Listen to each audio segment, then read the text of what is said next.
where interested is interesting, and interesting people share their stories and build their biographies along the way. I'm your host, Dr. Doug Sandquist. I'm a dentist and a photographer and now a podcast host. You can find me on Instagram, Twitter, and now Clubhouse, which is the latest fad, at Doug Sandquist, and on Facebook, Doug Sandquist Photo. And you can join our email list by going to DougSandquistPodcast.com. Today's guest is Mr. Tim Wambach. Did I get that right, Tim? Did I say that right? You did. All right, cool. Wambach, very good. All right. And thanks, Tim, for joining me today. Absolutely. This kind of came, I guess, kind of serendipitously. So I'm a big fan of your Instagram page and your photography, which you have some really, can I swear on this? Yeah, show? Go ahead. Sure. I was gonna say you have some really kick-ass photos. Thanks, man. I really appreciate that. And as with all of our guests, I don't have a bio on Tim, and I haven't read a bio, but I did find Tim, like he's mentioned on Instagram, and he has an interesting Instagram handle, by the way, which we'll get into in a few minutes, I'm sure. And on Twitter and a few other, I guess I've actually stumbled on him in Clubhouse too. Yeah, we've been all over the interwebs, man. All over, yeah. I don't know if you're stalking me or I'm stalking you. I'm somewhere. Stalking you. Yeah, but somehow our paths connected. And so the goal of today's podcast is to discover Tim's real biography. You okay with that, Tim? Yeah, I'm excited to see how I can unearth my own biography. All right, that's cool. So to start off, I always have a list of 10 quick and easy starter questions. There are no maybes here. You ready? I'm ready. All right. Gummy bears or M&Ms? M&Ms.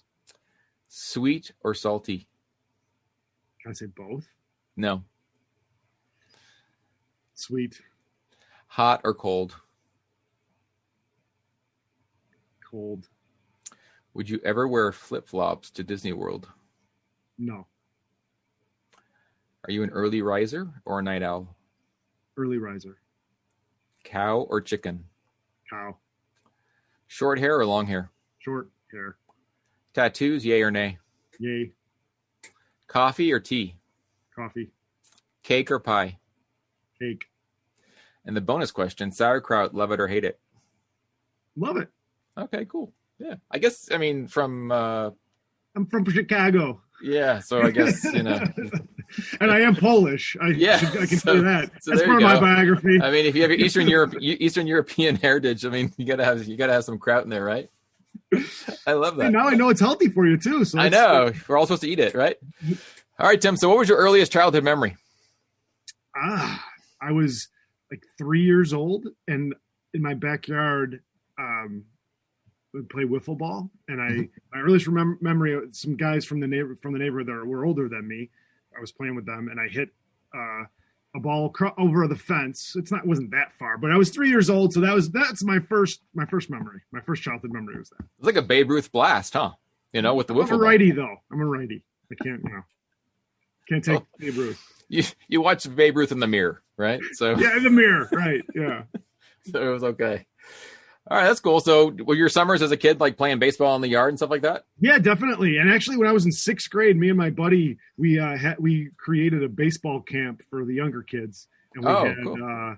It was like, basically it was more of like, like babysitting, but with baseball. Yeah. So you just find like an empty yard somewhere and put the bases out there, or do you have a field? We went to Wildwood Park, which it's in the northwest side of Chicago. That's where I grew up, and that's where we held our camp.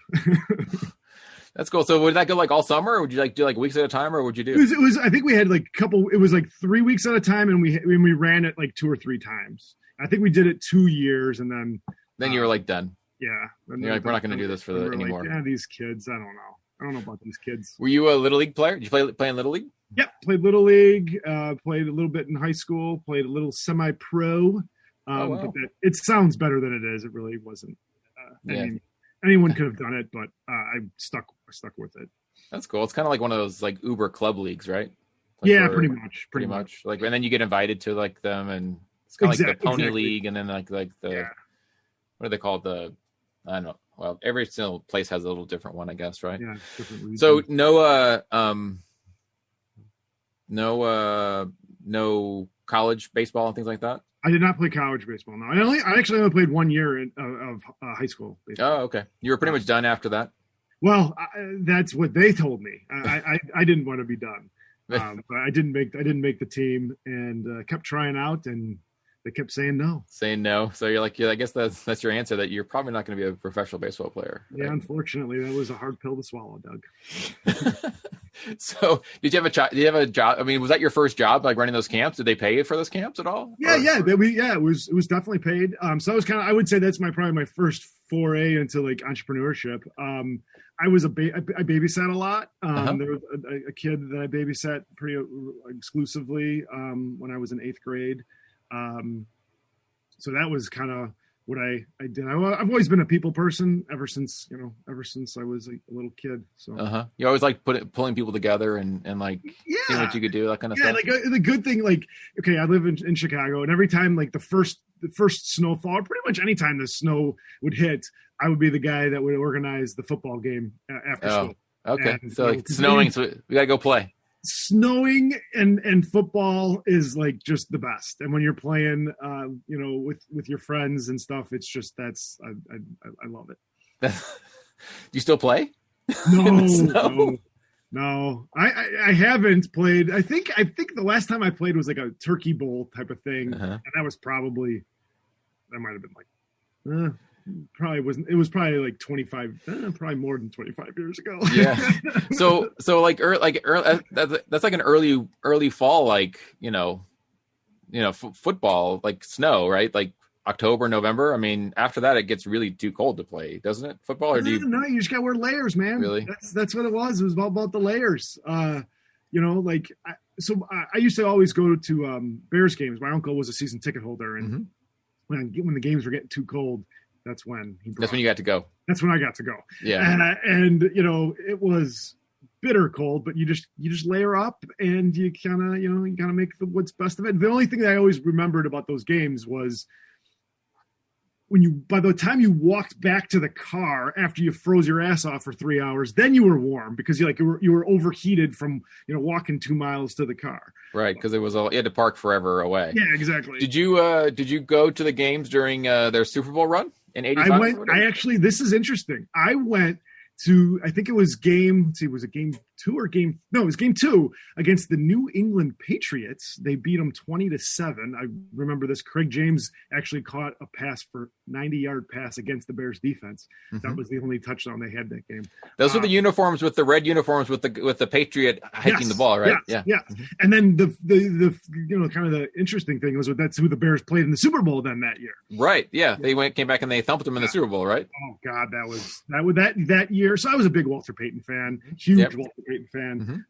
And that year was just the best year of all time for a 12-year-old kid. Like magic, right? 11, 12. Yeah, it was, I mean, the Super Bowl shuffle, like you name it. Like that was just that they captured, and this is obviously before social media and everything. I mean, they captured America. They really did. Right. William Perry. I mean, it's just Ditka. Mike Ditka. Let me tell you about Mike Ditka. Yeah.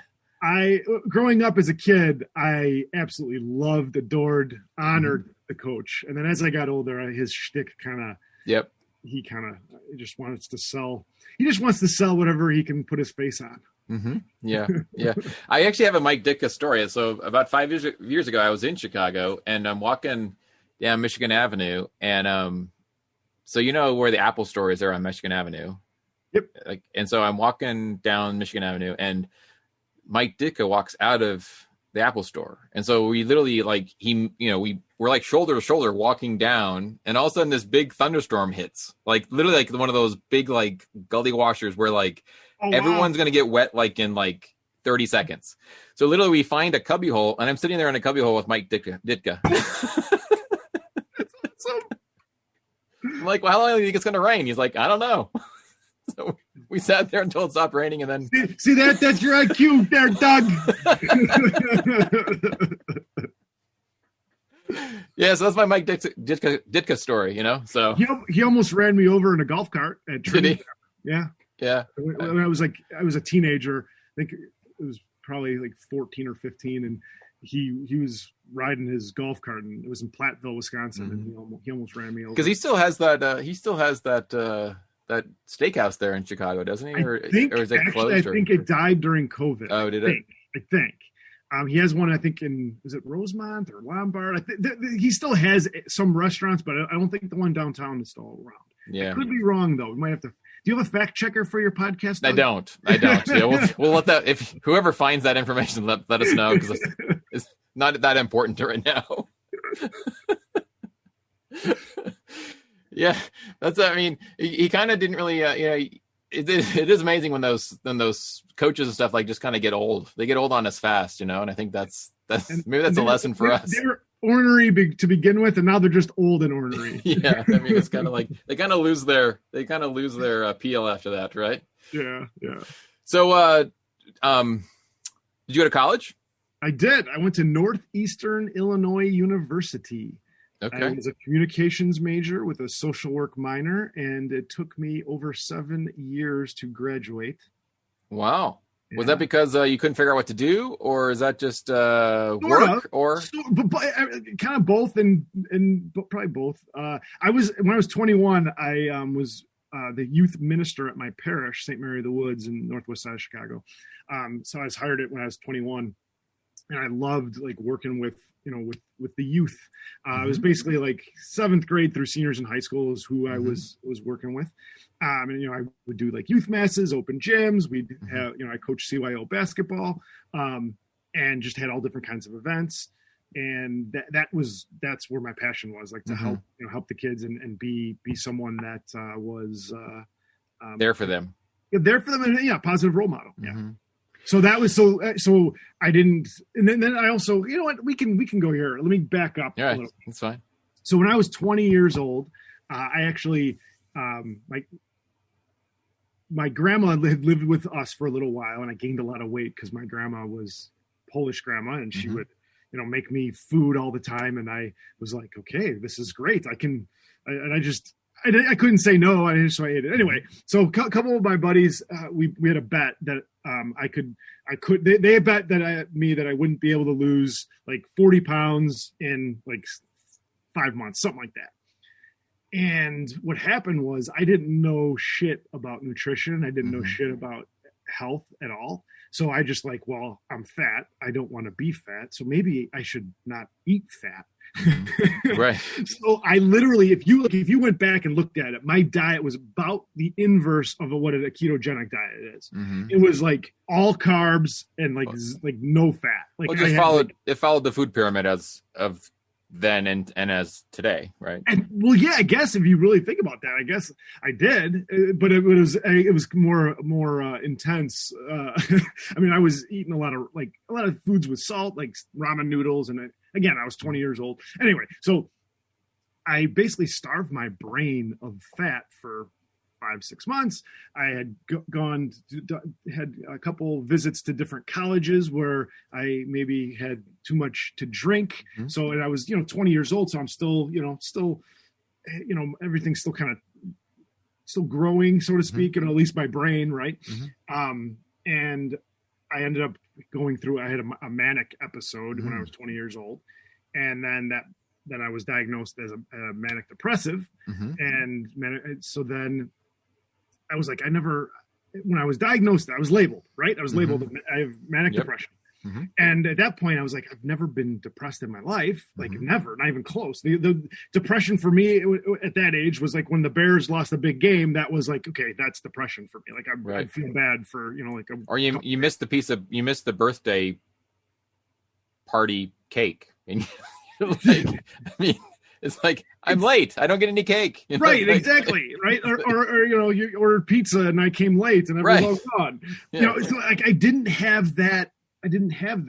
So I felt like that was like, okay, this is a weird label because I was manic, but I was manic because I starved my brain of fat. And, that's an important nutrient as I've learned over the years. So what were your manic symptoms like? Like what did it was full blown mania. I had, I would say, what's that? Visions of grandeur. Like I thought like I was going to be able to have like this photographic memory, and I was going to help people. I was going to teach people this, and I had all these different notes on pieces of paper. And I mean, I wish I kept it. I wish I did. I didn't, but it was basically like hieroglyphics. I couldn't, like, when I looked back at it, I was like, oh my God. And I have uncles who were psychiatrists and psychologists, so they knew something was up. It was around Mother's Day that they were all over, and I was not acting like Tim, and that's kind of when it started. So I was on all these different kinds of medications, and then what happened was it basically kind of stripped me of my personality, all the different medications I was on. And now I should kind of sidebar here. I'm talking about my personal experience. I'm not saying that anyone should do what I did or not do. I'm not a doctor. I'm certainly not a psychologist or psychiatrist, but I felt that the medication was making me not me. And it took me a while, but I was 21. I was diagnosed. I lost the weight, and then I got my prize was I got labeled diagnosed manic depressive, right? And went through a lot of different stuff with that. And then when I was 21, I went through a really bad bout of depression. And that was like then I finally, I finally fell off the cliff, so to speak. And I became, I was suicidal at a point and wanted to, because I felt I would go to sleep and I'd cry and I wouldn't sleep. I would just, it was like kind of like, almost insomnia. And I just like, this is not what I want my life to be. And I had planned how I was going to do it. I was going to go to the train. There's a train tracks near my house. And I was going to take a pillow and a Walkman just to age me even more, right? A Walkman, and put on my Walkman and put it up as high as I can go and put my head on the pillow on the tracks and then just never wake up again, right? And I thought about that. And the thing that kind of triggered that not to happen was I asked myself a question. And that question was, how would my parents respond if I went through with it? And that kind of, not to sound, cliche, but I mean, that scared me straight in the sense like, okay, I don't want them to go through that. So, but I'm still feeling like crap. How do I, and this is going to sound so airy fairy, but it's true. I was kind of a night owl at that point, and I saw an infomercial, Tony Robbins, and I'm like, okay, I gotta get these the tapes, the Unlimited Power, or whatever it was. And I asked at the time, I didn't have a credit card or anything, so you kind of had to buy that on, or there wasn't online. So I asked my dad, I'm like, can I borrow the money to buy that? And he's like, no. I'm like, no, what do you mean? He's like, your uncle has them. Why don't you borrow the tapes from your uncle? So I borrowed the tapes from my uncle, and then when I turned, and the night of my 21st birthday, my parents gave me Awaken the Giant Within, the book from Tony Robbins, and I didn't go out drinking with my buddies. I started reading that book. And I'm getting where I'm going here. Yeah, it's good. Yeah. and then so I started reading that book, and I finished that book, and as luck would have it, Tony Robbins was going to be in Chicago in the summer. My birthday's in February, so it took me a while to read the book. It's pretty lengthy book, and I was 21, so I wasn't that much of a reader back then. And you're also just coming out of your depressive state, right? Exactly. So you're like, I mean, this is. Yeah. So I went to see Unleash the Power Within in Chicago. It was in St. Charles at Pheasant Run Resort, and there was like 800 people there at the time. It was 1995, and I just saw Tony Robbins there doing his thing. And I've listened to his tapes, I read his book, so I had a lot of understanding of who he was and everything.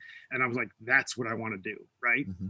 I had no idea how to do that. I had no skills, but the thing that would happen with Tony Robbins for me was he made me believe that the life that I wanted was possible, right? Or at least that I didn't have to be, depressed all the time, or I didn't have to, so the only problem was I didn't have really the skills or the foundation to really be, a professional speaker or what have you. So it took me, I took a long road to wanting to be that. And that's, I started working at the church. I got a job working at St. Mary of the Woods, and then that kind of was what fueled me, right? I got you. That it wasn't for going to the Tony Robbins event, I don't know if I would have been hired at that position. I got you. It kind of was it's interesting how you attribute the weight loss to the mania, and like it's such an interesting, like if that was happening now, I think we would know, like, what the sugar cycles and all that kind of stuff, how that would probably feed that, and that's an interesting thought bubble, like 20 something years later. Right. And the thing too, really kind of where it comes from is obviously starving my brain of fat. I probably had maybe, 10 grams of fat a week, maybe, and I mean, 25 years ago, that was considered normal. And I think even in today's world, that is probably considered, acceptable. Well, then, I mean, for many, I mean, there's still the idea that fat is bad. It's still right. Well, I do know that. I do know that people think that. And that's a piece of it, at least in my estimation. And then, like I said too, I went to I visited a couple colleges, some friends, and definitely overserved myself. And I think it was kind of like a perfect storm is how kind of I look at it. It was a perfect storm of all that, like the weight loss, but more so like starving my brain of fat with then so it ruined my biochemistry is where I'm from. So then you went from your mania phase to, like, you had like almost a year of mania, and then you went to almost it wasn't full. No, it wasn't. It was, so the mania was basically May through June. Okay, so a couple months. Actually, I would say a few weeks, because then I got on medication. You got on the medication. Yeah. So then you're on the medication for a while, and then you had the depressive state, right? Yes. So I was on certain medication to get off the mania or whatever, and then I had to be on medication for the depression. Yes. So how long were you on after you went and saw, like, Tony Robbins, and then got working at the church, and then got back into college? How long did you take the medication after that? So are you still on it? No, I'm not. So here's the thing with that is it's interesting. It was a few years. So when I was 23 is when I stopped taking the medication for good. And the reason I even lasted that long was because of my mom. My mom, I would ask my mom, or I would say, Mom, I think I'm going to get off the medication. And then she'd be like, Tim, no, you can't. And we'd go back and forth, and she'd start to cry, and then I'd cave. And that happened like 5, 6, 7, maybe 10 times. I don't know. And so it was more of me like wanting to, appease her. So then sometimes, I would throw the medication out. Like, I would, doing stuff like that, like where I would take it, but not take it, so that she didn't think that I was, not taking it or whatever. But then I told her that the last time I told her when I was 23 about this, I knew what the pattern was. So then I just had to be strong. And I said, all right, Mom, here's the thing. I know you love me, and I know you want what's best for me, but guess what? I want what's best for me too. And we're two opposite sides. And she goes, okay, if you can go to see your psychiatrist and tell him that you are going to be off the medication, and then he says whatever he's going to say, and you're fine with that, and you walk out of that room without, she's like, I'll never bring it up again.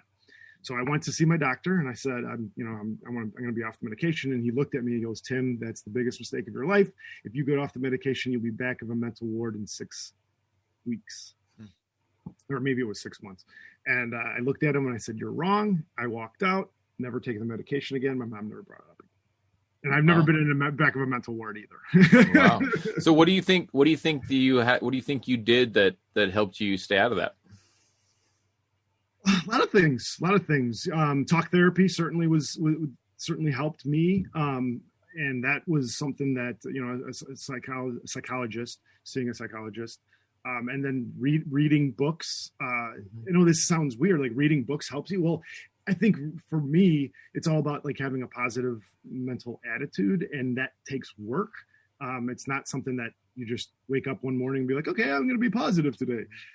You kind of have to work at it, and that's, I think, what kind of kept me on the right the right path was just being actively on it and knew that I had to be cognizant of my mental health. How much do you attribute to Tony Robbins? But a fair amount. But I mean, I did the work. I did the reps. I think I would say what he did in my situation was probably he helped me see possibility that I might not have seen otherwise. Yeah. So, I mean, I think Tony gets a bad rap sometimes because I think people think it's all voodoo and it's all like, he's a little bit, sometimes I think people kind of give him they give him the snake oil salesman sometimes in some reviews you hear. But I think the science is actually bearing this out now, because I mean, I think the whole idea of future memories is now a thing that's actually in the psychiatric and psychological literature about, if you can actually set forward an intention and set forward a possibility and actually get a visualization of what that is. I mean, people are actually changing their own lives. And so I think Tony's been doing this for 35 years. He just was ahead of his time. So yes, I think the idea of him allowing you to see the possibilities and allowing you to see that there's a life that you can build for yourself and that it's up to you to build it. I mean, I think that's exactly right. Powerful. So, kind of to go full circle, not full circle, but so I worked at the church from 21 to 25. Mm-hmm. And then I was kind of stumbling around from 25 to 27.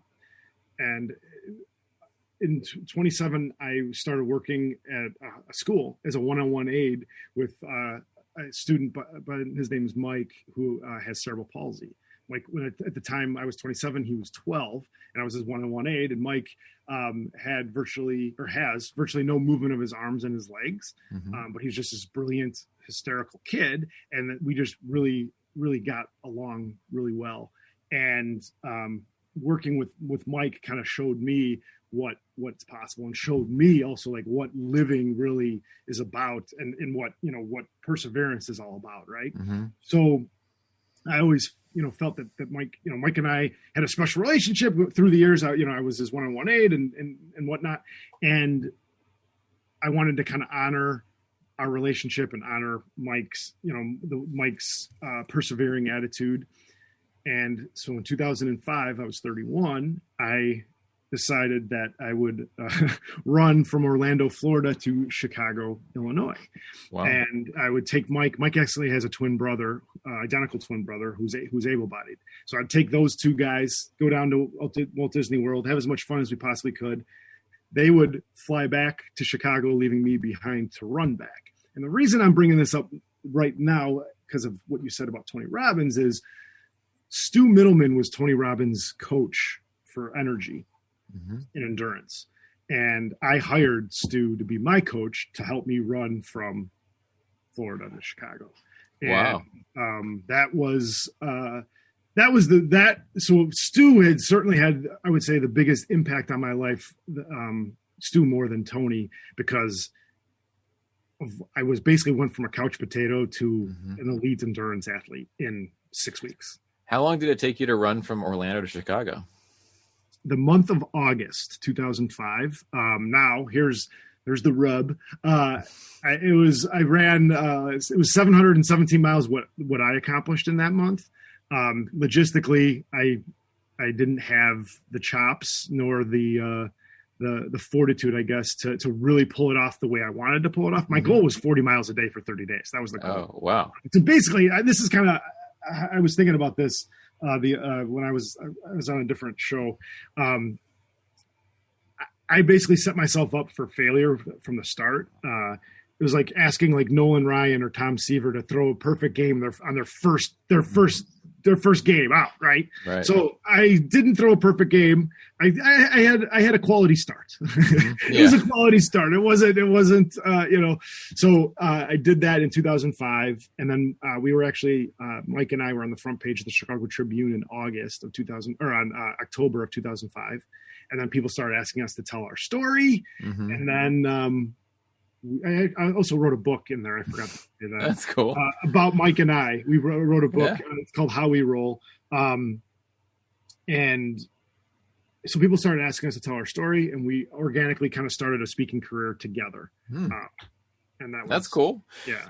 So like, that's pretty, that's awesome. I mean, and how that all is kind of like just, bubbled up, because you had like lots of little different like first jobs out of college, right? I mean, you kind of finished it along the way. You had your job at the church, and then that just kind of went into like mentoring. And then that kind of it's amazing. Like when you kind of just open yourself up to like different possibilities, how things can kind of just take off from there. Right. Absolutely. Yeah. And that was the thing that, looking back, it's crazy how it's easy to connect the dots when you're going back, right? Mm-hmm. But when you're going forward, they don't necessarily look like they're necessarily the right decision. Like how does going to help this one guy with cerebral palsy going to affect, actually change your life forever? Like when you first start, you're like, oh, I'm gonna help this guy because he needs some help, and then like one thing leads to another, and you're like, here you are. It's crazy, yeah. Because obviously there's a whole. I can talk for hours and hours and hours about Mike and our relationship, but like he's him and his family. I mean, it was kind of like the whole package in that respect. Like his family was amazing, and like the dedication they had also kind of captured me too. To seeing what they would do for their son and all that. So did you ever remember when you were the fat kid? I mean, I'm not calling you a fat kid, but you did say you were a fat kid. Before 7th grade, I was the fat kid. Yeah. So did you ever have any dreams of being going from the fat kid to being able to run 700 and something miles in a month? I mean, was that ever like an idea in your no, a dream? Or when I was the fat kid, I was still really good at baseball. So my dream was always to play for the White Sox, and I always saw myself doing that. And that obviously didn't happen, come to fruition. Yeah. But no, not like, I mean, when I decided to do this, I was literally, it was like a couch potato to an elite endurance athlete, because I wasn't a runner. So you said you got your degree in social work. Was that because of working at the church, or how did you decide? That was my minor was in social work. Oh, okay. My major was communications. That's right. That's right. Isn't it obvious, Doug? Come on. Yeah, no.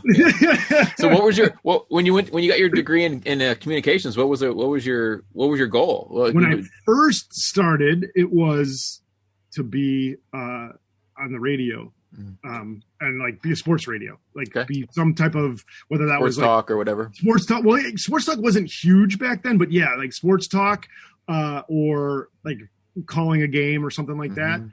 So it was something in sports, whether that was I guess you could say sportscaster was my goal. And then when I was 21, when I was seeing Tony Robbins, then it was like, okay, I want to be a professional speaker. And I had, I did a lot of different things. I had, I self promoted my own personal seminar for kids. It didn't do so well.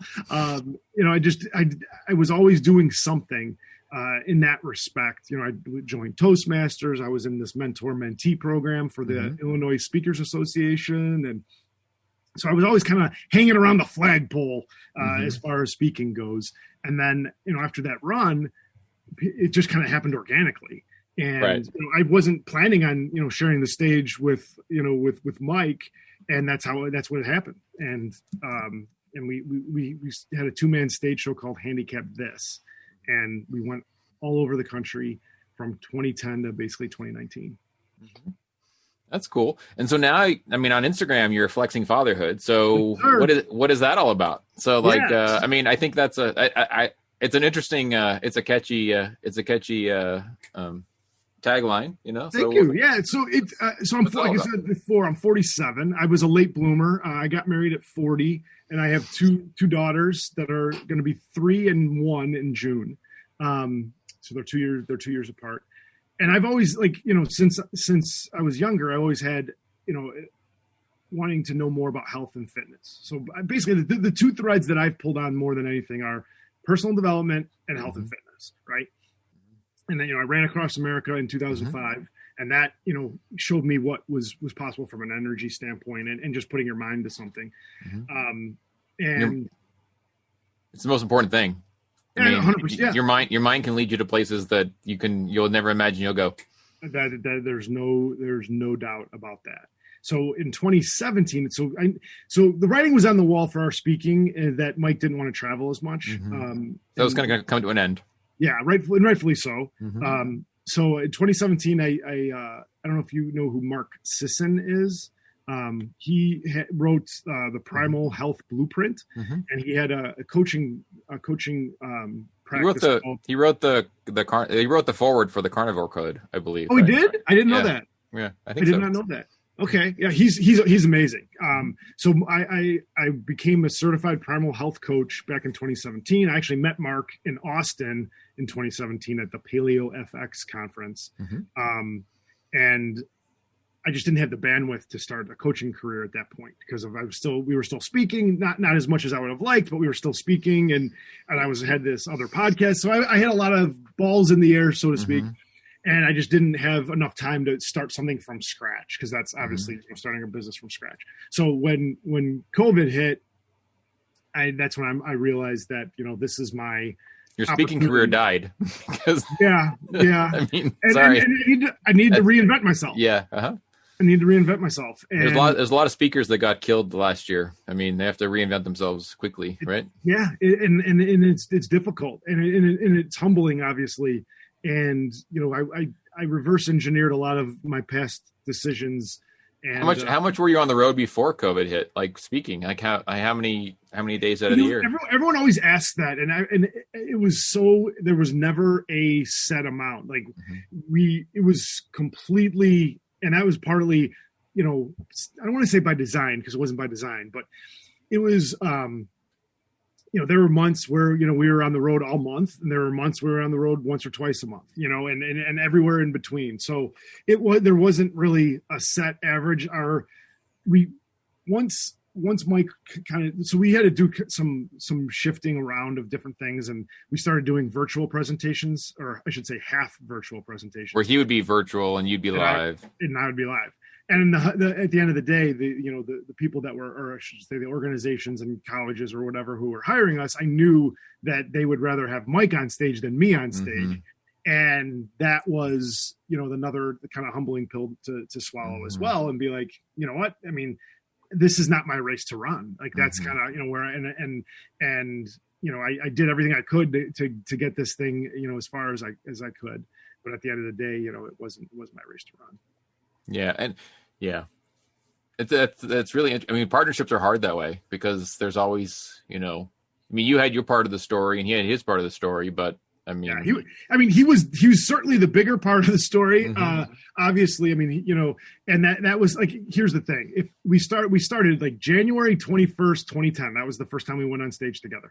And if backstage, if I would have said to Mike, everything that would have happened as after that, I don't think he would have signed up for it. So if I had to come to the realization that, okay, if that was the case, he wouldn't have, then it's not on him. That's on me, or at least it's not his fault.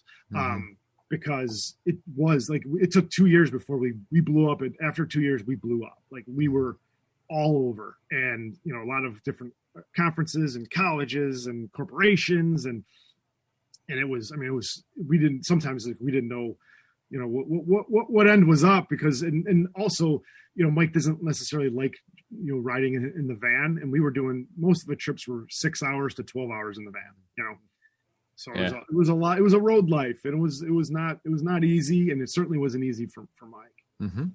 All right. So now you're on to Flexing Fatherhood, which sounds pretty cool, so like what's the goal behind that?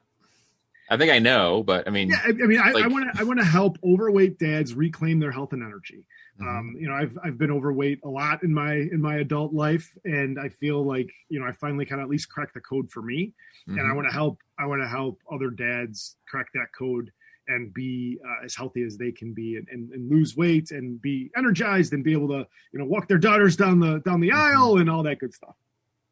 Yeah. I'm a dad, but why do we end up this way?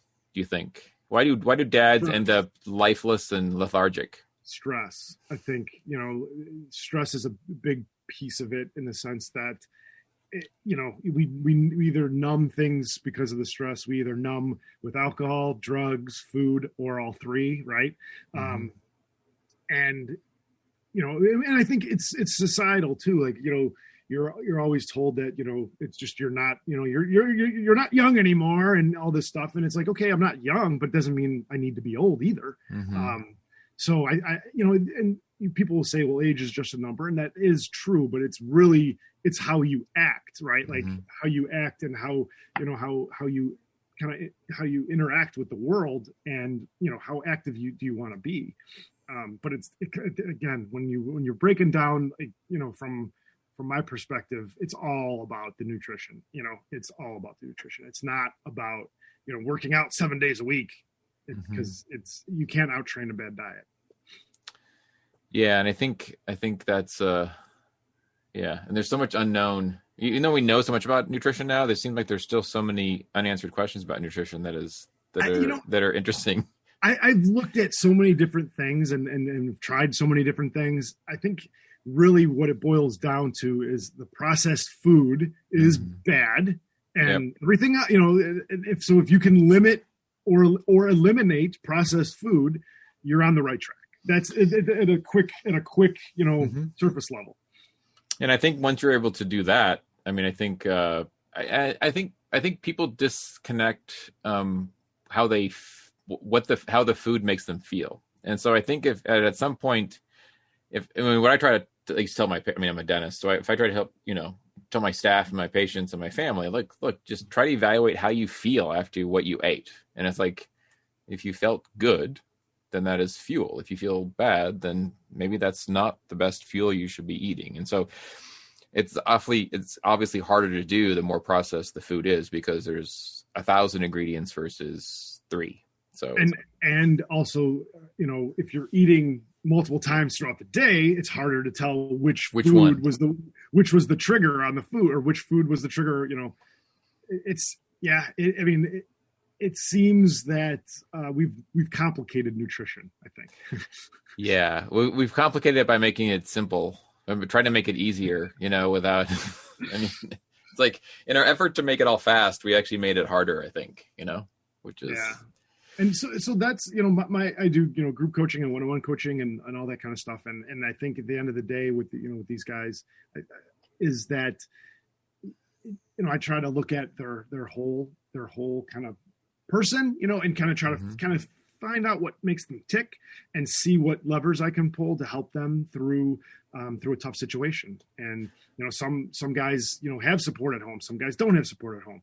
So whatever the case may be, we got to find strategies to help navigate the waters. That's cool. I mean, who would have thought a communications degree with a minor in social work would be coaching like this? It's pretty cool, no.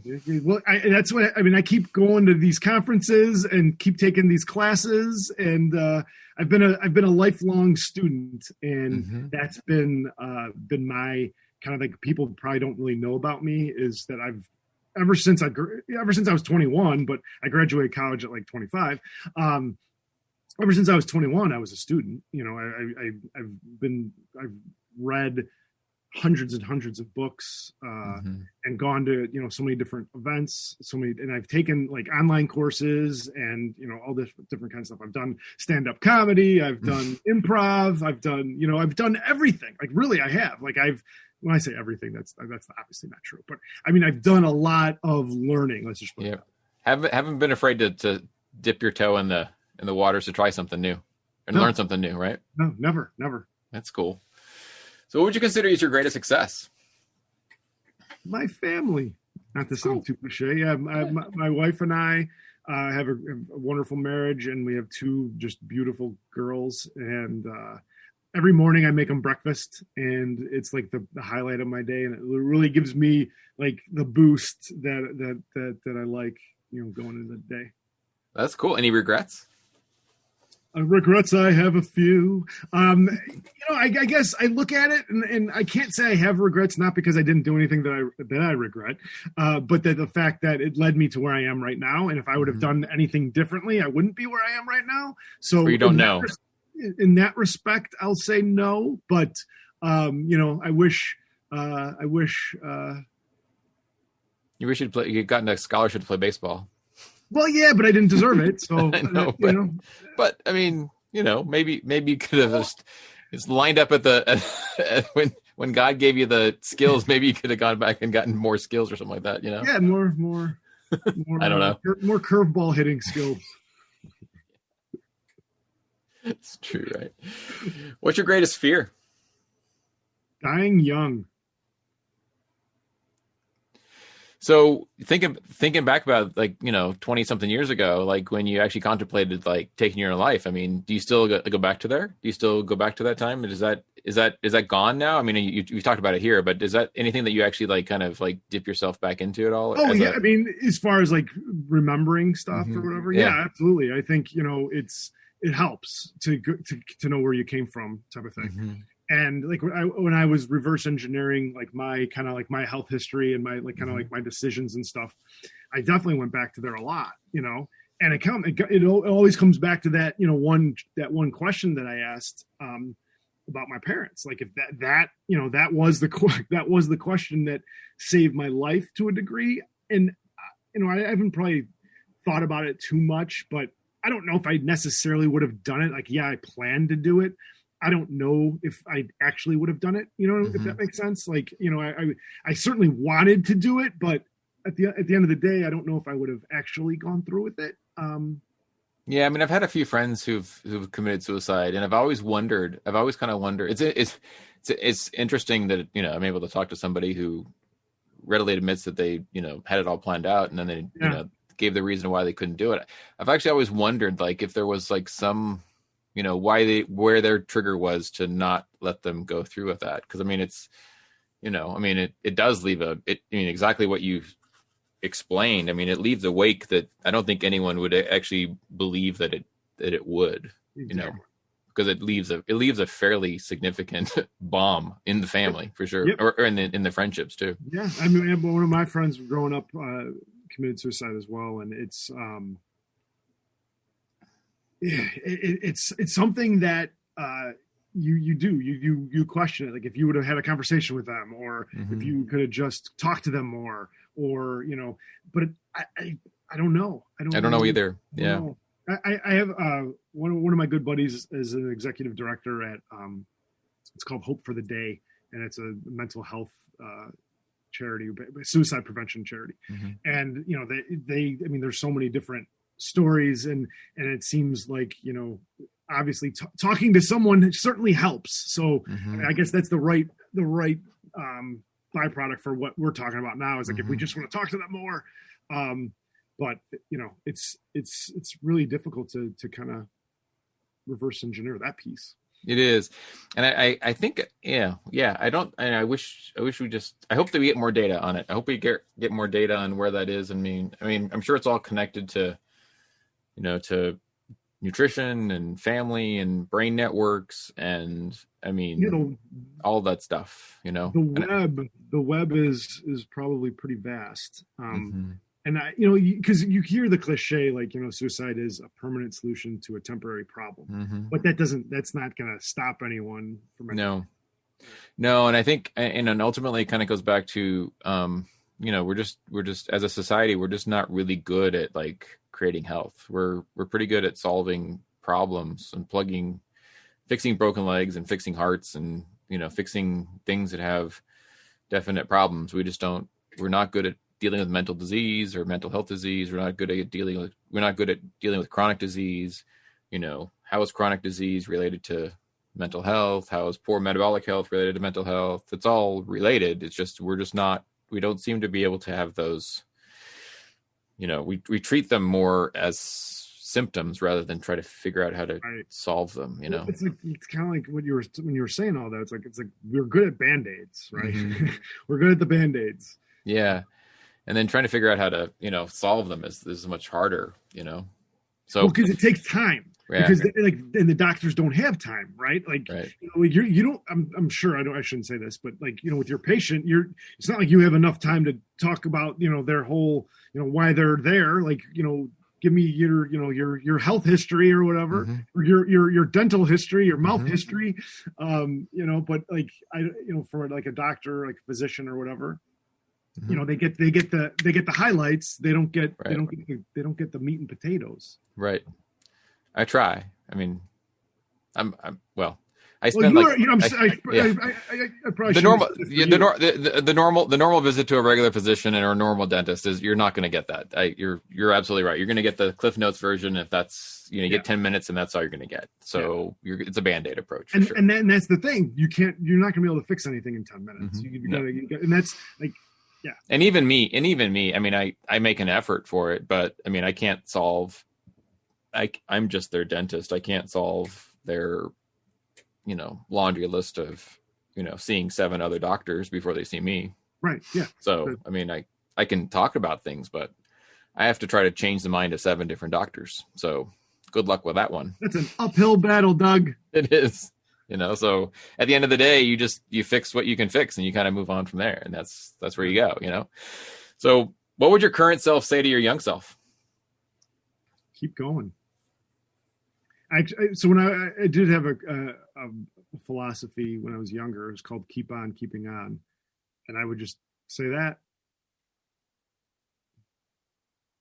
On keeping on. I mean, I think I think at the end of the day, I mean, I think, especially in the climate that we're in right now in 2021, I mean, a lot of uncertainty now, a lot of, unknowns coming out of COVID. I mean, at the end of the day, we just got to keep on keeping on, right? Yeah, that's how I approach. That's how I like it. I like that. What's your greatest inspiration? I guess I haven't really thought of my greatest inspiration. I mean, looking now, it's like, okay, my kids, like they're my inspiration now. Growing up, probably my parents. And then, if you look at outside of that, like Walter Payton and Michael Jordan, they, growing up in Chicago, they were my guys.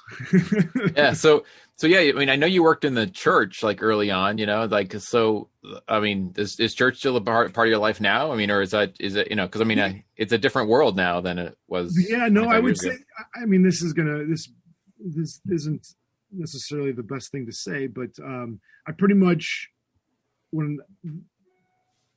after I left being the youth minister, I did not have the same zest or zeal for the Catholic faith, not because of anything that the Catholic faith did or didn't do. It was just I gave it everything I had, and then it kind of like when I left, it was kind of like felt like the wind was out of my sails. And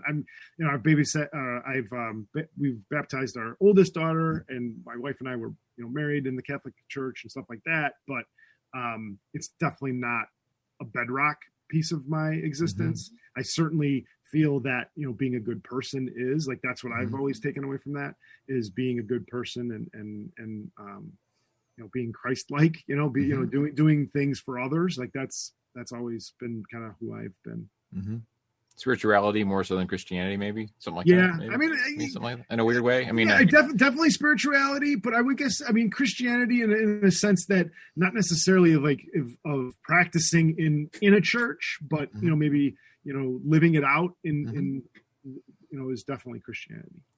I think who's the guy that wrote that book? There's a guy who wrote the book that said like the largest growing group of Christians is outside the church. I can't remember. I have to look up.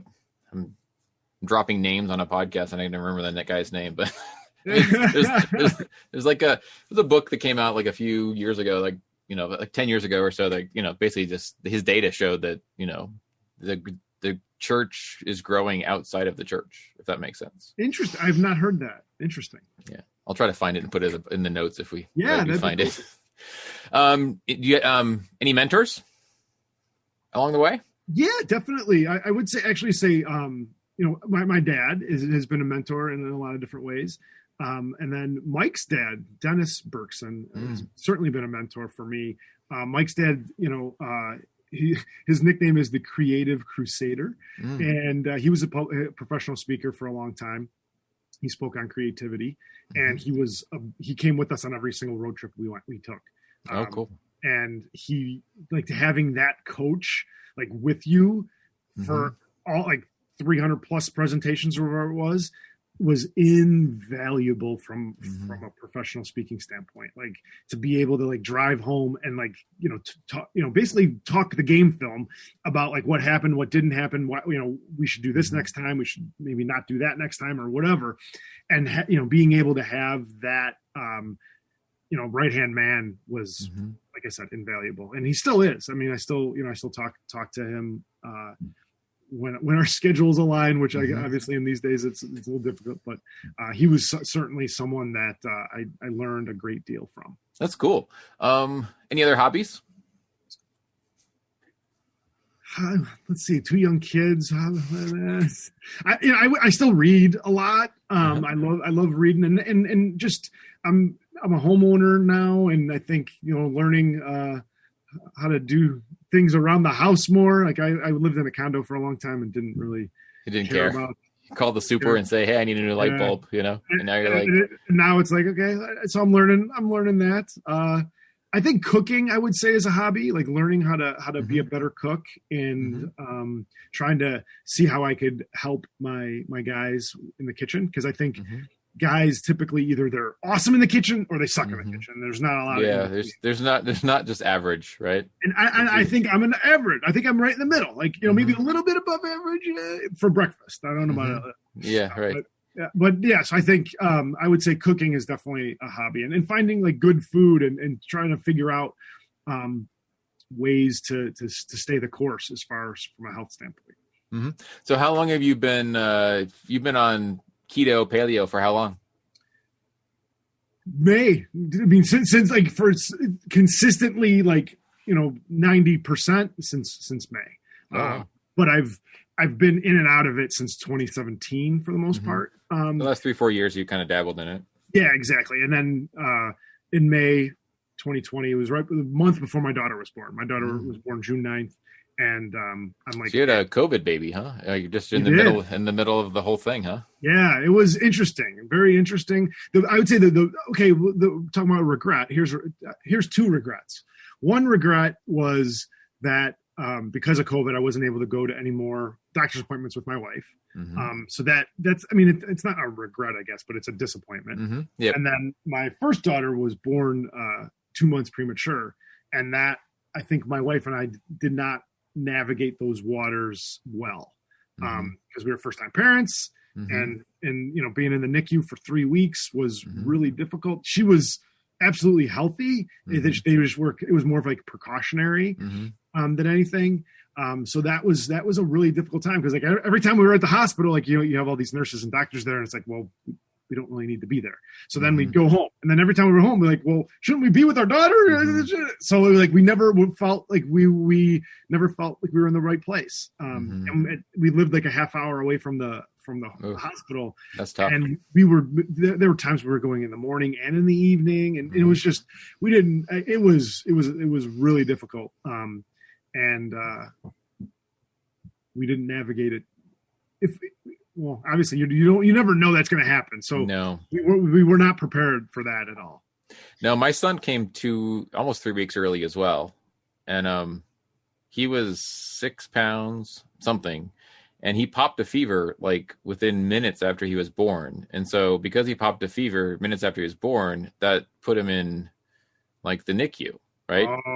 And so like, yeah, we didn't even have a he came so early. We hadn't even figured out who his pediatrician was yet. We didn't have that stuff. We had none of that at all. And so we had this pediatrician that the hospital gave us, and the pediatrician didn't want to let him go home. He was like the biggest kid in the NICU. And I mean, I'm like, he's fine. It's like, well, I totally get it. I was like, literally like, just like, I was madder than hell. I mean, I think he was only there like 3 days, but I was like, no, he needs to get out of here. He doesn't need antibiotics right now. He needs to go home. I had no idea what I was talking about, but I mean, I was just mad.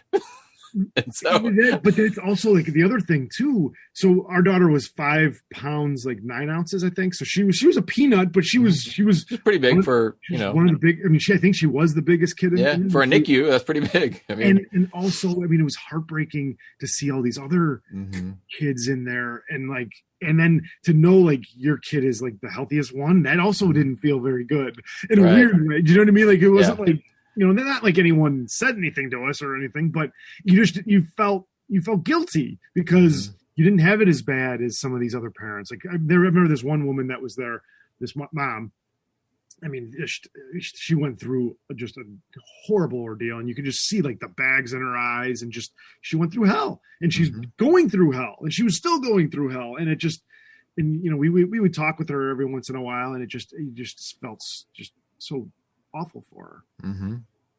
Wow, I know. It's like I mean, even to this day, my son gets he gets cards from the NICU for like, you know, for the birthdays of the people in that, you know, for the celebrations of like, that's awesome, the decades or whatever from the NICU. Yeah. I'm like, he was like there for like 2 days. That's a good hospital marketing thing. It is for sure. It gets people coming back, you know.